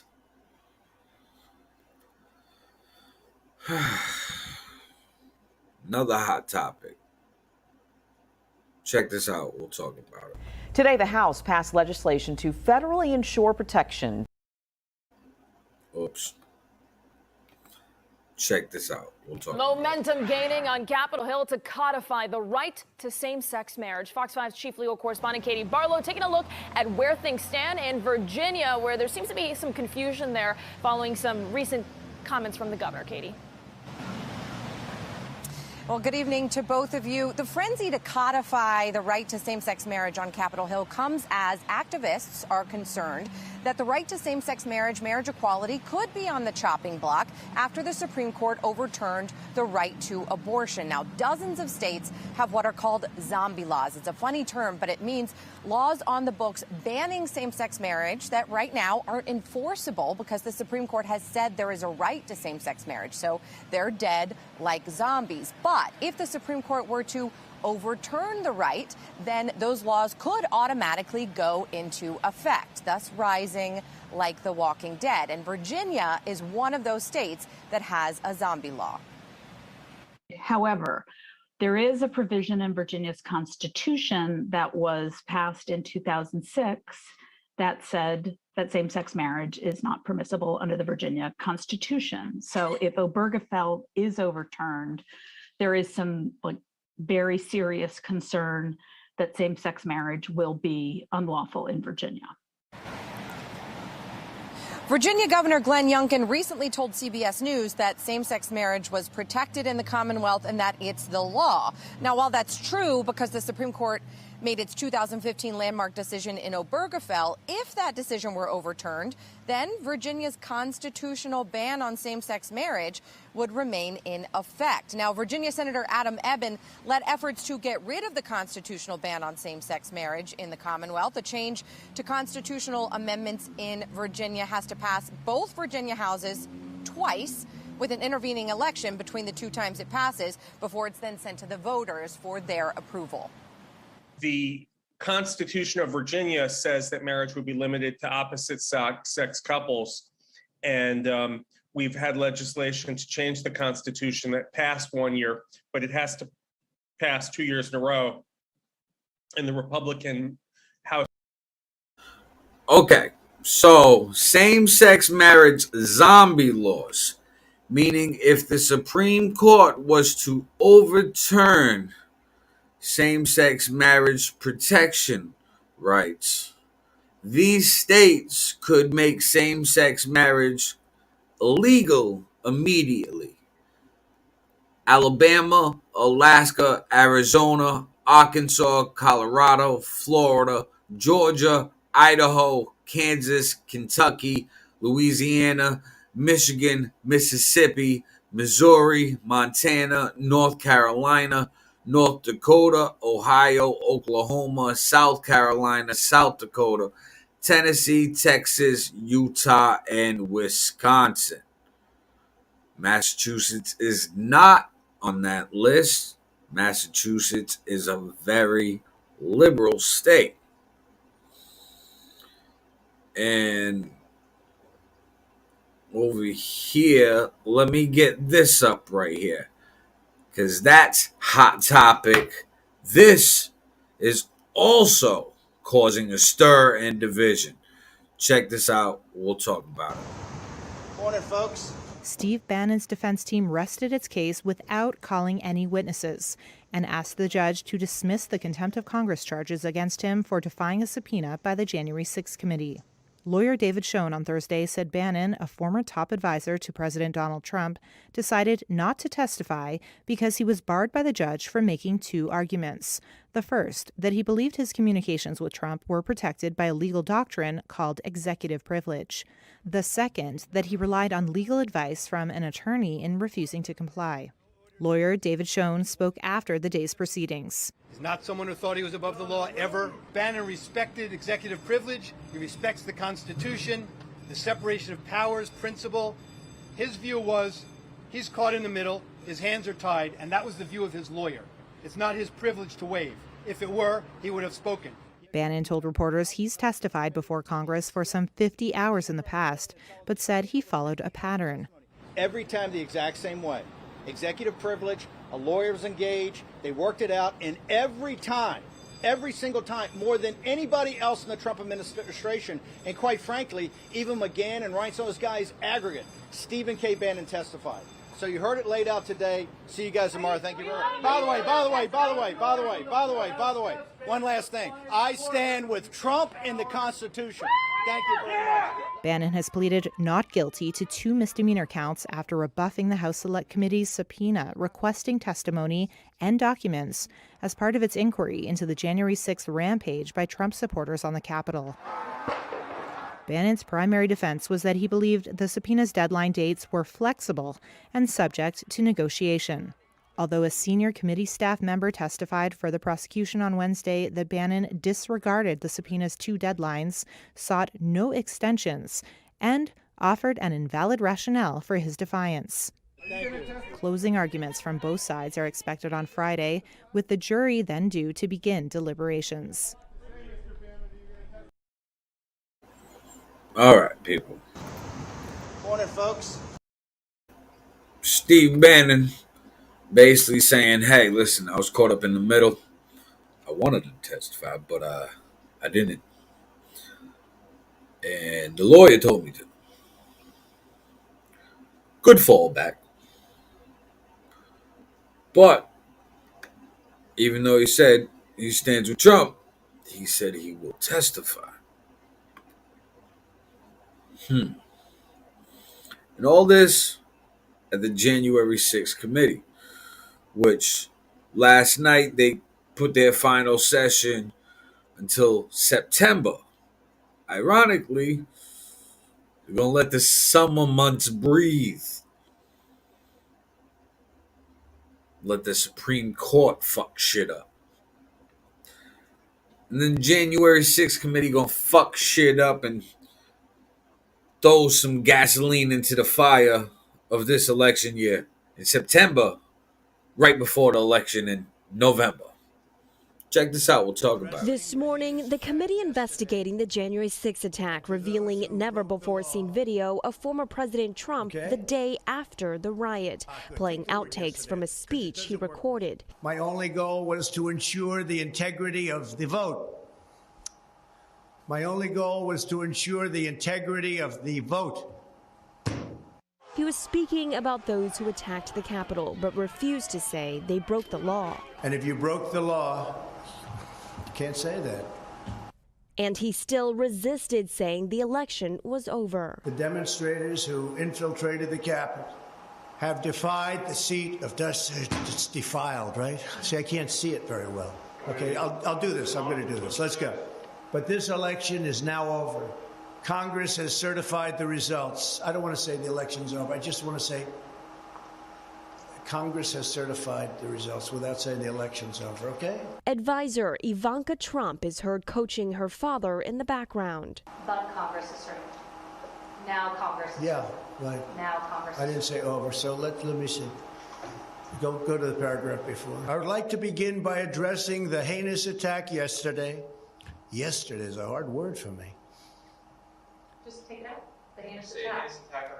Good. Also last night, the committee further revealed the danger Vice President Mike Pence faced on January 6th after Trump tweeted calling him a coward for helping to certify Joe Biden's election win. Former White House aide Sarah Matthews testified that tweet from Trump was like pouring gasoline on the fire. It was essentially him giving the green light to these people, telling them that what they were doing at the steps of the Capitol and entering the Capitol was okay, that they were justified in their anger. As the mob came within feet of the vice president's office, radio traffic from Pence's security detail reveals just how worried Secret Service agents were about evacuating him from the Capitol. If we lose any more time, we may lose the ability to leave. So if we're going to leave, we need to do it now. In video testimony, an unnamed security official testified members of Pence's security team, fearing for their lives, even asked for goodbye messages to be sent to their families. The members of the VP detail at this time were starting to fear for their own lives. There was a lot of yelling, a lot of very personal calls over the radio. So. It was disturbing. I don't like talking about it, but there were calls to say goodbye to family members, so on and so forth. It was good. All right. A lot of hot topic issues by the left, right, red, blue, elephant, jackass. You all break into somebody's house, even if it's the house of the people. Walk through like civilized adults.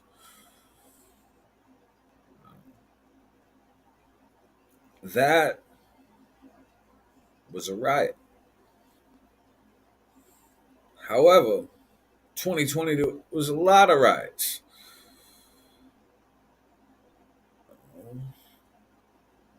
Both sides had destructive riots. Both sides need to be held accountable. The reason why the January 6th riot is more newsworthy is because it was involving top officials of the U.S. government. Now, speaking of top officials in U.S. government, check this out. We'll talk about it. A video message from President Joe Biden released on Twitter hours after he tested positive for COVID. But I'm doing well. I'm getting a lot of work done. I'm going to continue to get it done.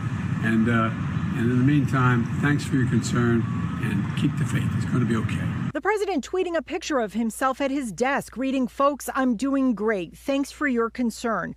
The White House says he has a runny nose, fatigue, and cough. He's taking the antiviral drug Paxlovid. And he has mild symptoms. All right. He has mild symptoms. A video message from President. All right. He's double vaccinated, double boosted, says he's feeling good. Listen, the old man Joe is sleeping down in bed right now, fucking relaxing. They've had him flying all over the place, meeting everybody, shaking hands, fist bumps, all of this shit. He's old.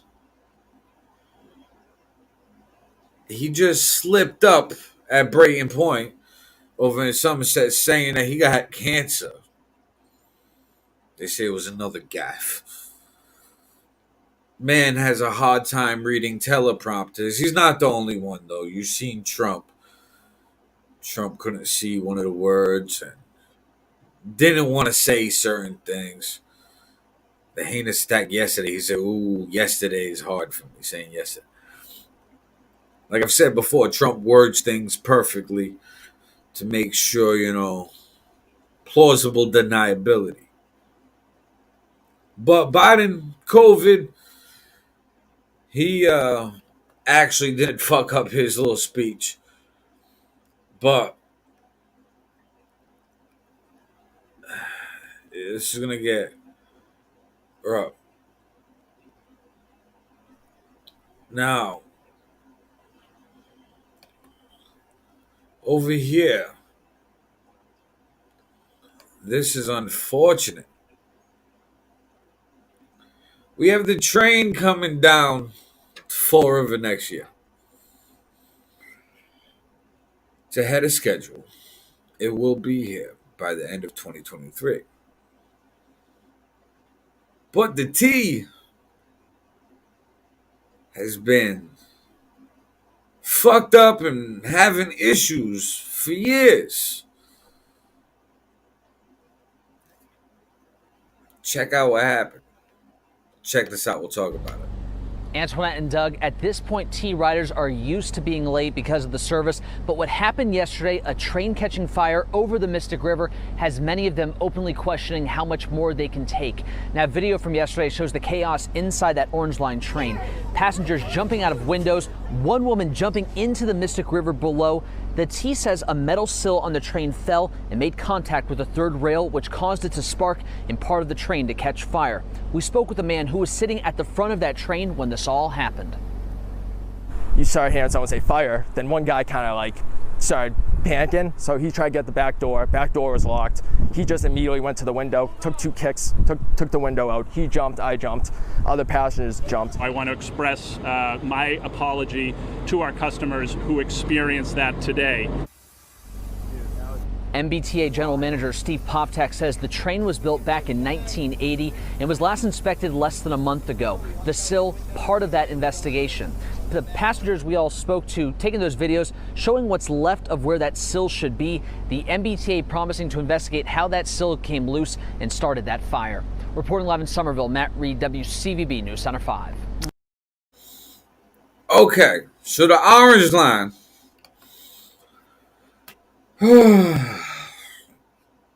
The train catches on fire on this bridge. You have a few options. 1, catch on fire, possibly explode. Hop out.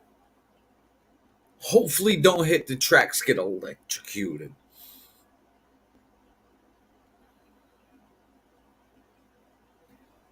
While navigating that way on a high-ass bridge on railroad tracks. Or, like that one lady, hop into the water. Because she must have felt if she hops off the bridge into the water and the train explodes and the bridge collapses, she'll be fine because she'll have enough time to swim over the shore. Scary thoughts. Now, over here, Sherry says, I was on the red line when it derailed. Very scary situation. Yeah, that's wild. Carrie Tasheen says, will do, boss. Yes, I appreciate the share. Thank you. Everybody share this out, please. This week, we've had below average shares. I'm in Facebook jail. I can't share out at all to groups. So I need you guys to help push this and push it hard. And tag your friends in the comments. Tag them in a post. And have them start tuning in and supporting too. Support is key, people. Share this out. Share it in groups, your newsfeed, your story, messenger. Tag people in the post, tag people in the comments, and share this to your like page. Right now, I'm live on the Forum Experience Facebook page, Street Magic Multimedia Facebook page, and I'm live on YouTube on the Forum Experience YouTube channel. Make sure you go to YouTube and subscribe to the Forum Experience. Now, check this out. We'll talk about Investigates. Mike Beaudet has been reporting on issues with the MBTA for years, and today he took some tough questions to Governor Baker. Mike is live in Lawrence with more on this. Mike. Maria, Governor Baker says what happened today is a colossal failure. Now, as his term winds down, we're looking back at what he said during the first MBTA crisis of his administration. The 2015 snowstorms crippled the MBTA, and the new governor of Massachusetts wasn't happy. He formed an advisory panel of national experts to get at the root of the problem. Let me make this clear. We cannot continue to do the same thing and expect a different result. 7 years later, there's been one problem after another on the MBTA. Today's fire just the latest in a long list. The governor points to accomplishments like new buses, the Green Line extension, and the T's on-time performance.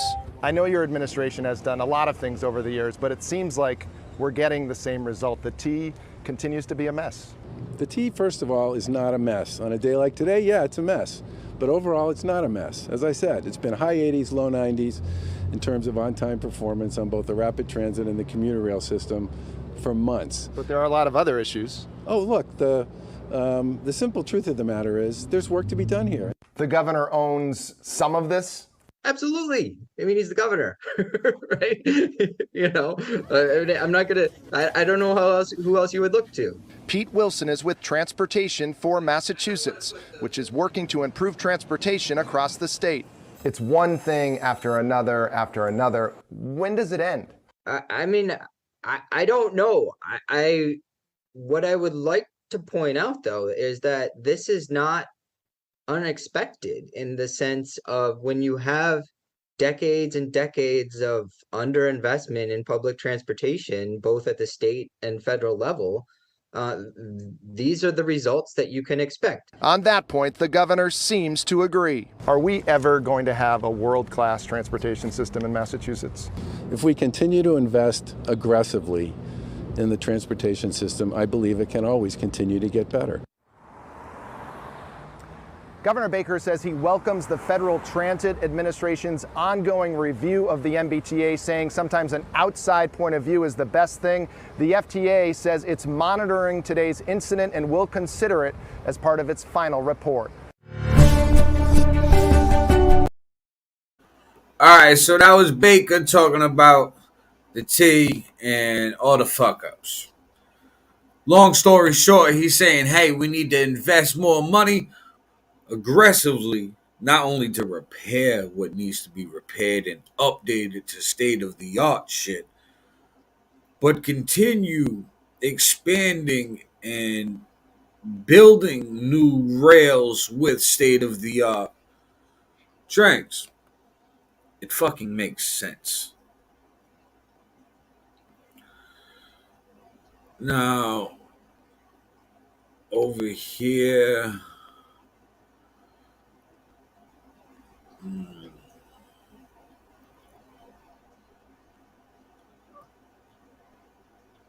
Sherry says, my daughter and grandson had it too. They all vaxxed, but my granddaughter and son-in-law didn't. They all live in the same house.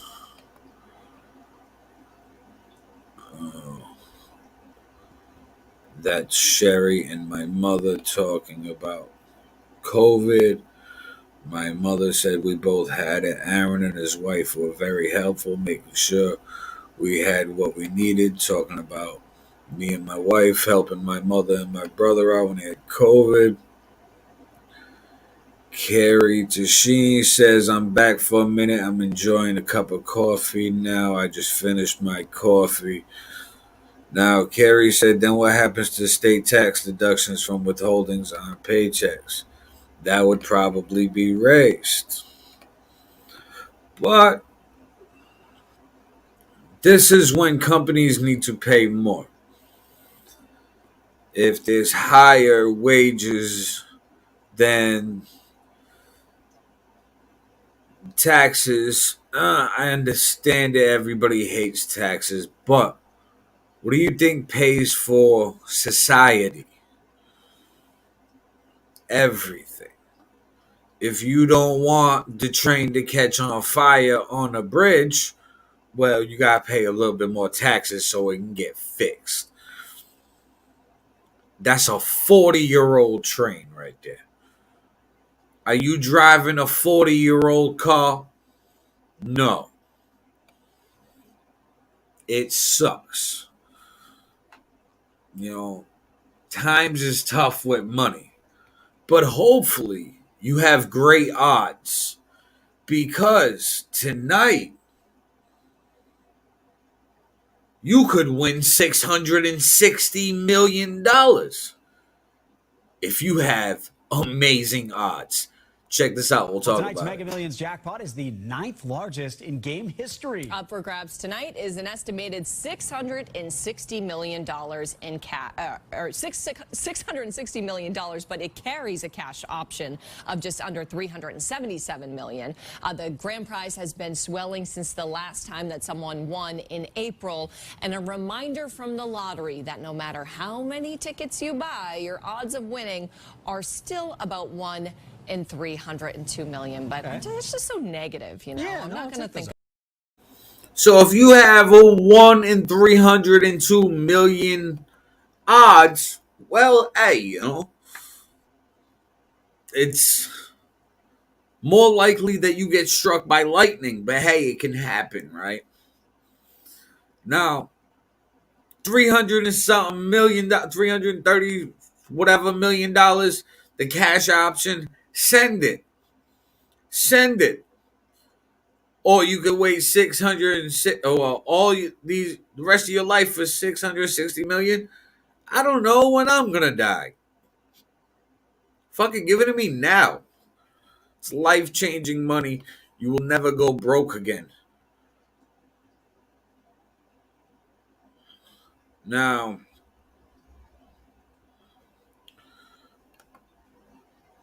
Sherry says some of the Orange Line cars are so old they are using them as trolleys because they're too old. Exactly. It's time for an update. Now, let's get to some health shit. Check this out. We'll talk about it. We've never eaten oysters. We just started, had them for the very first time this spring, and we came here, and he was like, I can't wait to get good oysters. It was the perfect Boston trip for the Thurmans from Kentucky. They arrived July 1st to celebrate their 20th anniversary, but plans derailed. The morning of the 6th, which was actually our anniversary, Chris woke up super, super sick. His stomach swollen. They rushed Chris to Tufts Medical Center, where doctors say he had a rare bacterial infection called Vibrio.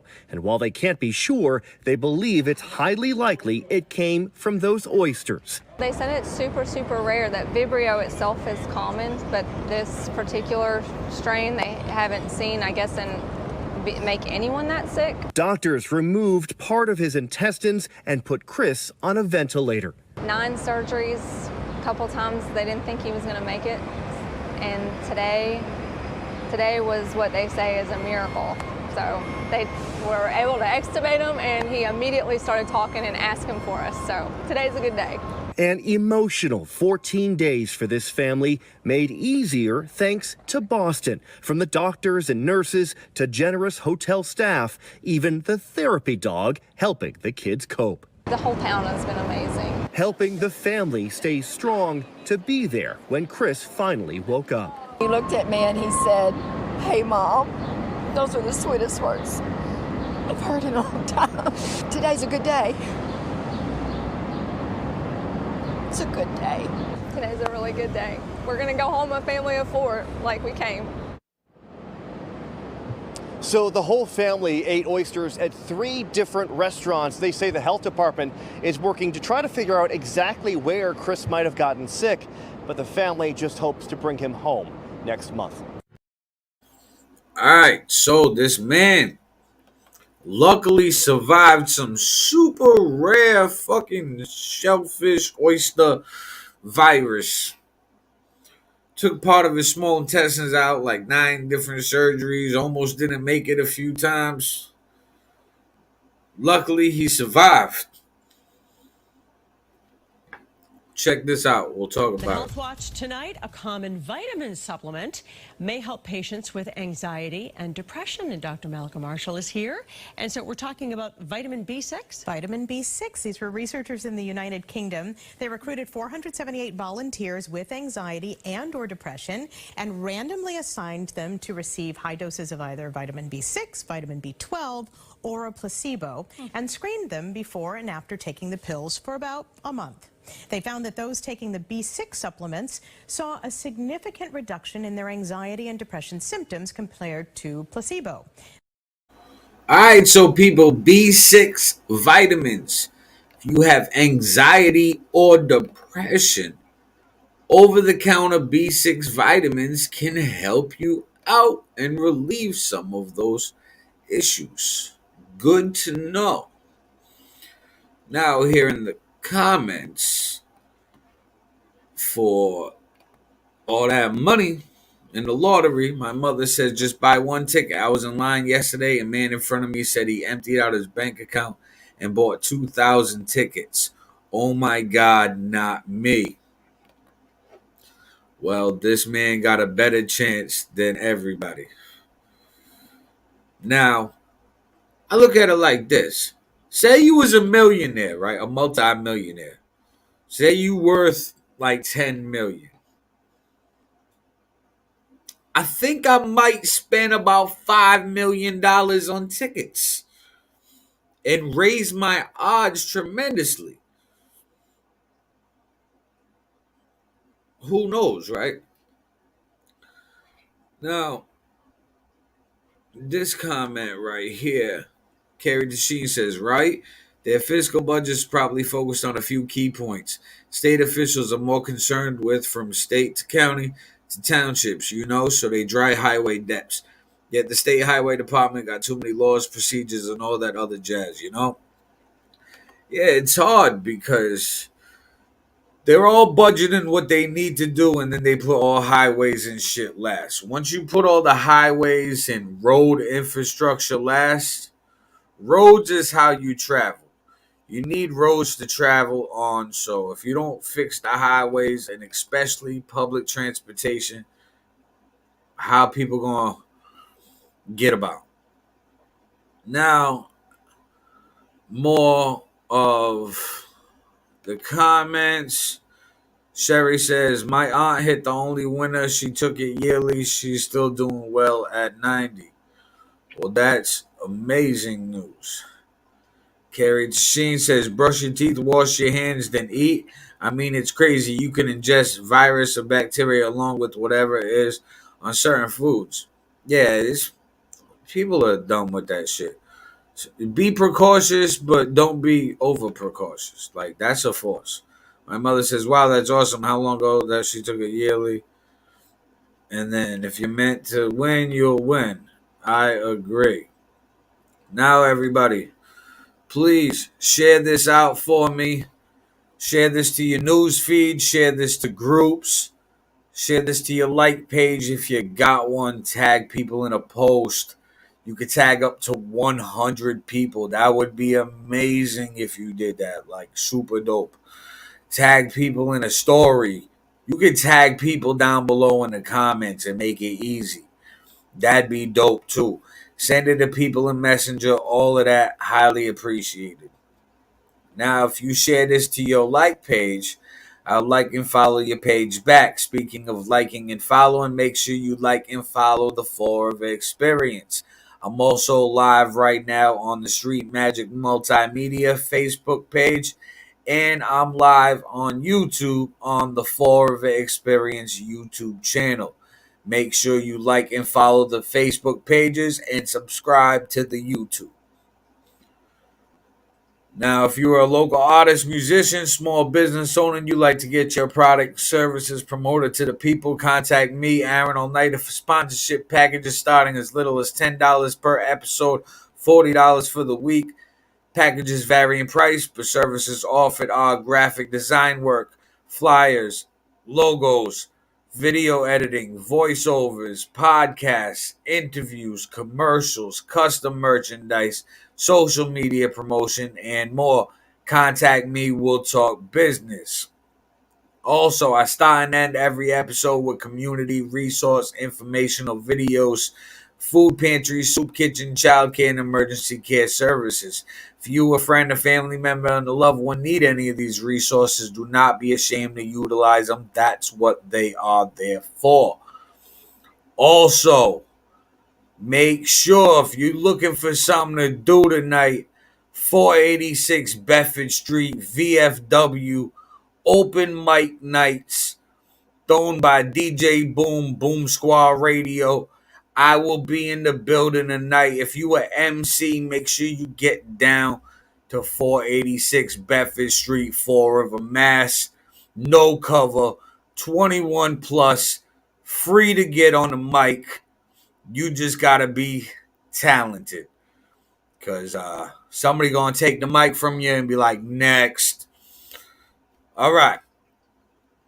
All of that out of the way, let me get to these last few comments. No, Sherry Cadero says, have a good day. And Sherry and my mother in the comments having a conversation. Now, everybody be good, be safe.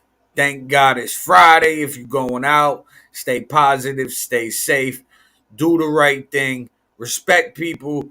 If you respect somebody, they'll respect you. It's still hot out there. Stay hydrated if you're outside.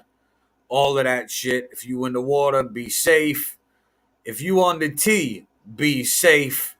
If you driving in a car, be safe. If you living in America, be safe. Especially if your ass is in Fall River. It's your boy Aaron All-Nighter. You know what it is. Fall River. You know I'm off this.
Everybody up the hill!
Everybody up the hill!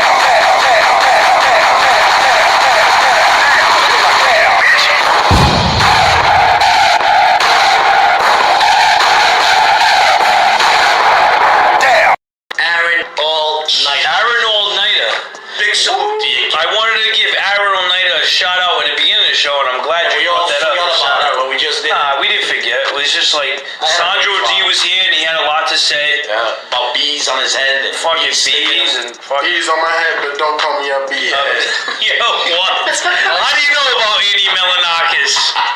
I got cheese on my head, but don't call me a cheesehead. Aaron All-Nighter is one of the biggest supporters for anybody that's like doing something positive. If you're bored at work and you want to watch them, I watch them every day when I'm bored at work. Monday through Friday, I get a good laugh while I'm at work. Every weekday. Actually, while I'm at work too.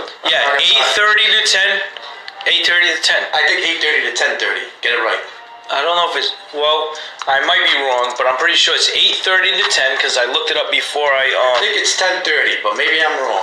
Stop it, results. Stop it. Aaron O'Night at 8:30 to 10.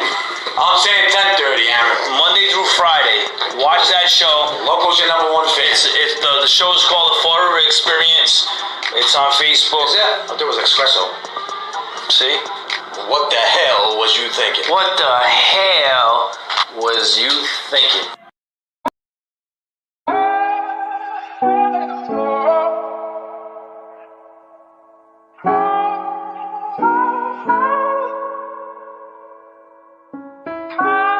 Just